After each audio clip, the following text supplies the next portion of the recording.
AI, spirituality, and astrology. I'm very excited to come, I think, a first in my series, and as well a first, as well in partnership with Steve Judd, and talking about how these three concepts that change everything in the history of humanity are working together, or how we humans are putting them together.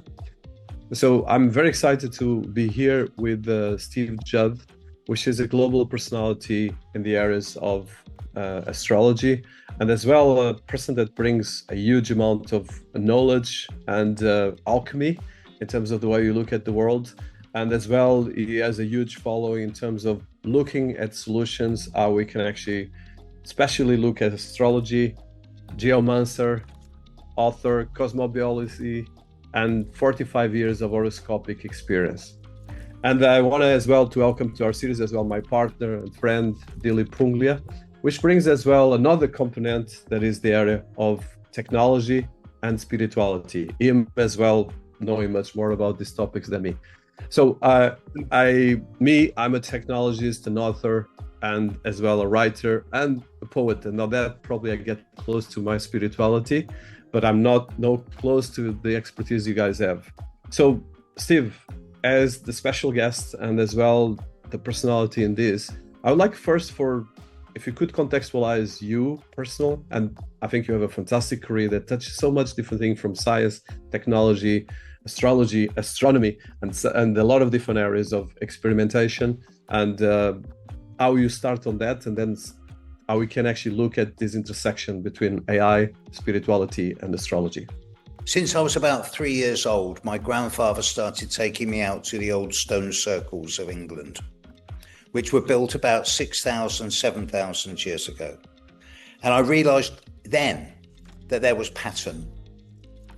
As I aged and discovered astrology in my early 20s and realized that pattern and number was the basis of almost everything that we do, I then studied astrology for 45 years, 50 years nearly now, and realized that the combination of population, spirituality, and technology are all accelerating in their expansion and development at an exponential growth. It is not linear, it is exponential.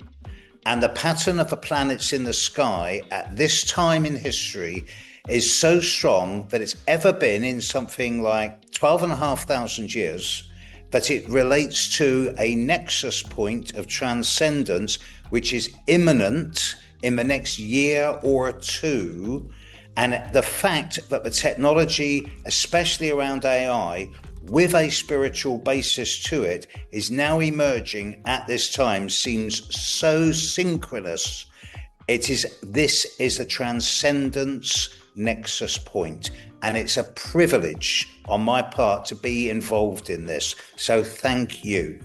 So before I go to you, Dilip, so Steve, you mentioned the importance of numbers. In the end of the day, AI is data and is code. And it's code that touches our DNA and creates, I would say for now, a generative language, but it goes in a lot of different areas. So spirituality and astrology in its earliest forms emerged from humanity attempts to understand the world around them, particularly the celestial realm. And the evidence suggests that astrology as a system of interpreting celestial omens originated in Mesopotamia in the second millennium before Christ.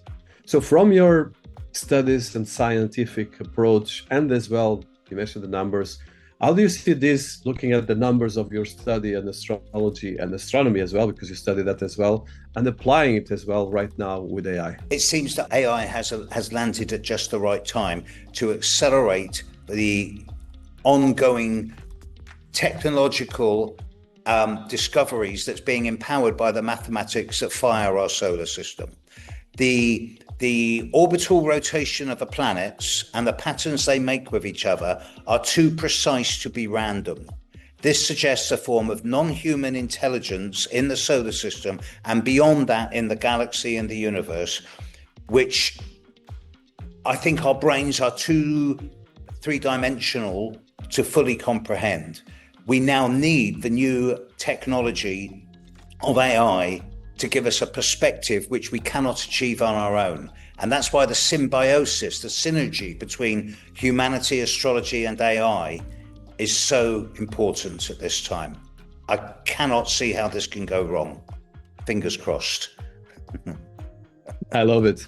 So Dilip, you come from India. You are a technologist. You've been working in very advanced organizations and banks and institutions, and you are as well building AI.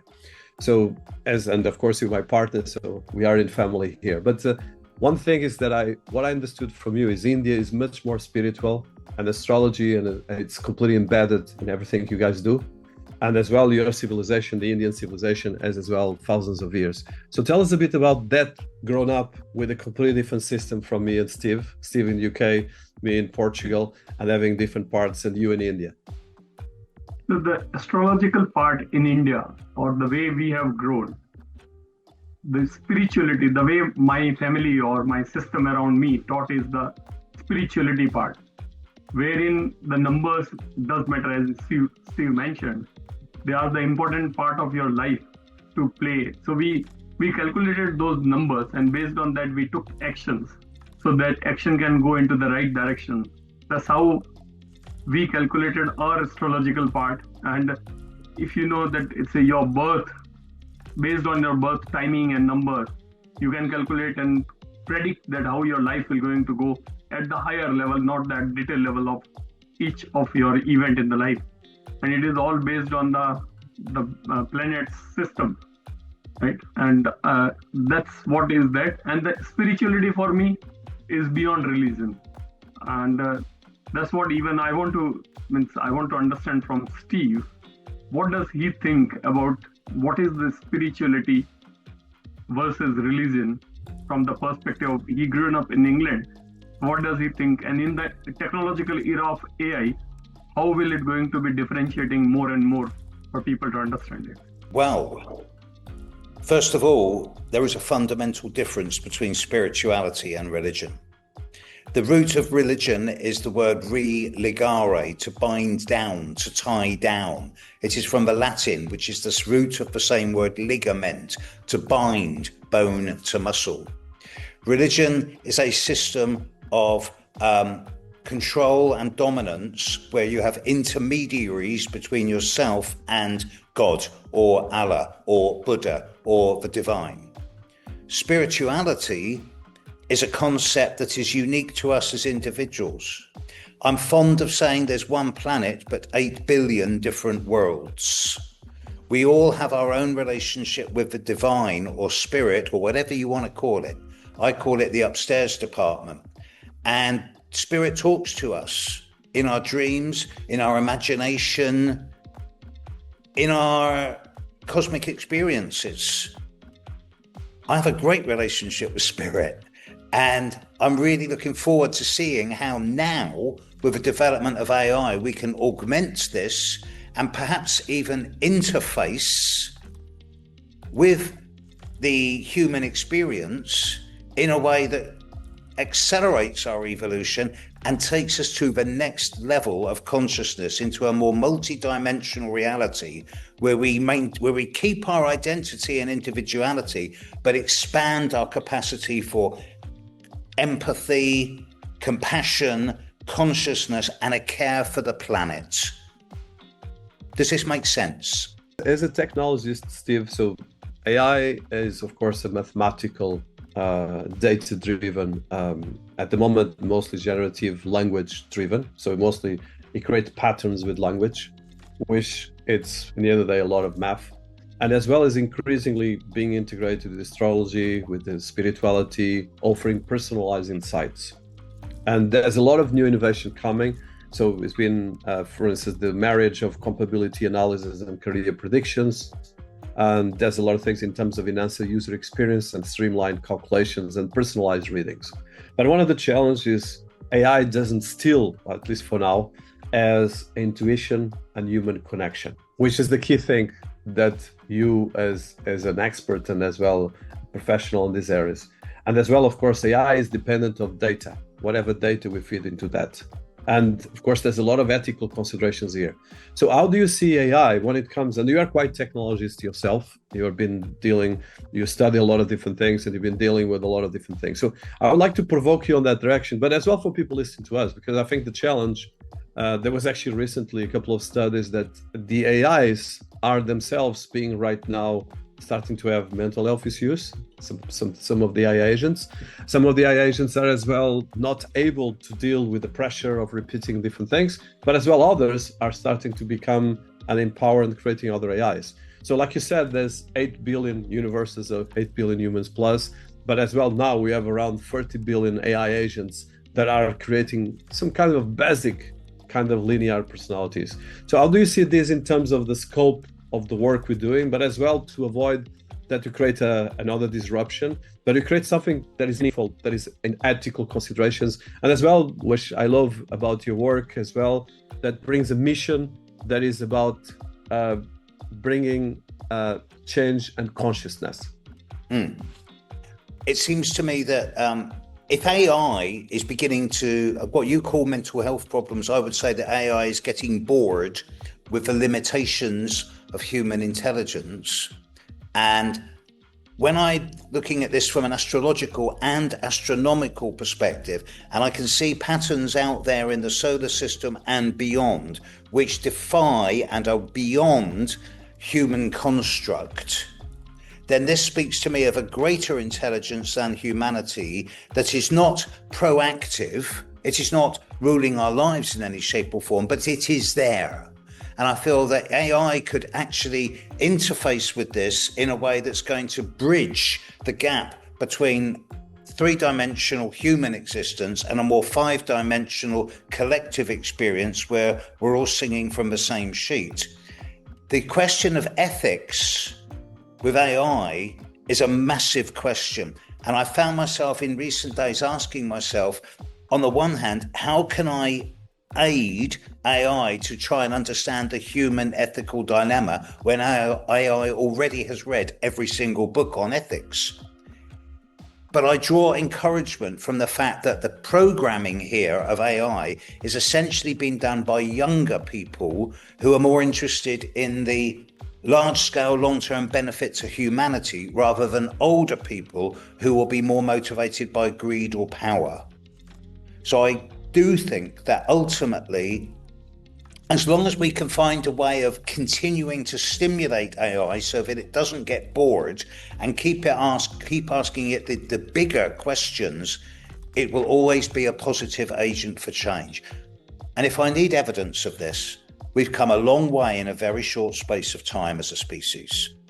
And for us to suddenly take one step too far and collapse as a species would be a waste of 12,000 years of history. So I find it difficult to believe that this is a negative phenomena. I embrace this, and I'm really looking forward to speaking at this conference with you.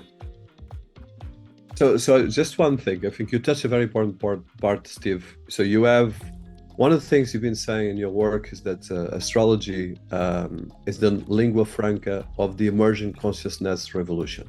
Yes. So I think a question to both of you guys, so probably for you first, Steve, is how do you see this? Because in the end of the day, AI is the new kind of, I would say the human 2.0, because in the end of the day, we're building a new iteration of humanity. And these AIs have already, of course, we're getting into AGI. Actually, we have Ben Gorsley, that is actually one of the personalities that coined AGI, artificial general intelligence. And a lot of AI research is talking that you're going to achieve this in around 5 to 10 years. Some of them say that we are already in the first part of the territory. So first, how do you see this? Because of course these AGIs will start having some basic institution. It will take some years still to get more on the institution and the consciousness. But the fact we have the first sentient capacities through language. And for you, Dilip, the question is, how do you see this from a perspective of building this technology? Because in the end of the day, like you said, Steve, whatever we build, if we build it to be greedy, if we build it to be negative, will be negative. And it will build the bias of humans. But at the same time, it can learn with the consciousness. When I'm dealing with clients who say to me, oh, if only I was in a good relationship, everything else would be all right, I always respond by saying you can't be in a good relationship with anyone else until you're first of all in a good relationship with yourself. And I take that and put it into this field. When I talk about astrology as the lingua franca of the emerging consciousness revolution, I know that if astrology were taught in schools around the world, within 2 generations, we'd see an end to warfare, misogyny, racism. Everyone would know each other by their chart. They would naturally gravitate towards similar-minded people, regardless of religion, race, or culture. The world we'd lose national borders, and we'd become much more of a unified species. That would then rapidly catapult us forward into a world where, with unity, we would then be able to embrace the technology without any notion of warfare. We'd be able to reach out in ways that we've never thought of before. I'm not going to say we're going to reach out cosmologically because we don't know what's out there. But AI will be a big help in helping us prepare for the next evolutionary leap. And I look forward to being part of that. You touched an important point, Steve. So from my perspective, I am part of this journey of building AI, and I'm sure we'll be part of building AGI and ASI for sure. But when we are building these blocks, the forefront or the key part is the foundations, how we lay down these foundations to ensure that the humanity or future humanity, even these agents who will be playing role in our life as a companion, they should have that kind of a empathy, spirituality. So for me, while building, I'll keep in front is that how we build emotions, humanities, spiritualities. These are the 3 key pillars which we bring to the part of this new framework of AI. And that will help us to ensure that the future generation get the most benefit out of it, which AI is for, basically. Dilip, you are speaking my language. Without those as essential parts of the basic construct, the whole thing is flawed, because then it will just become cyborg. And that's not going to work.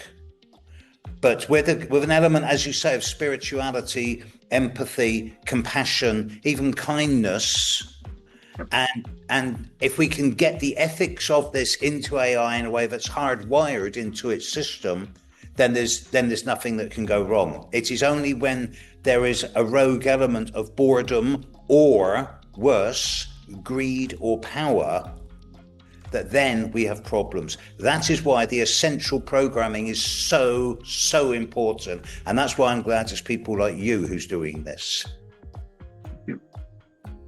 Yeah, fantastic. So Steve, last one. You are a cosmobiologist as well. And you've been looking at the patterns of the universe, the patterns of the numbers, and how we put all of these assemble. I know that you have quite a lot of insights on this.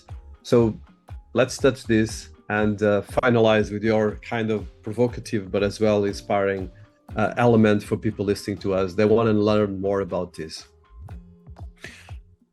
Recent developments in planetary and cosmological geometry have shown that the orbital patterns of the planets are so perfect it cannot be random.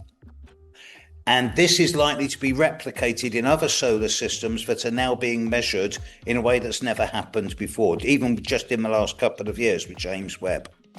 And it's pointing to a much more, it's like the mycelium of mushrooms or trees, but it's heading out at a galactic level.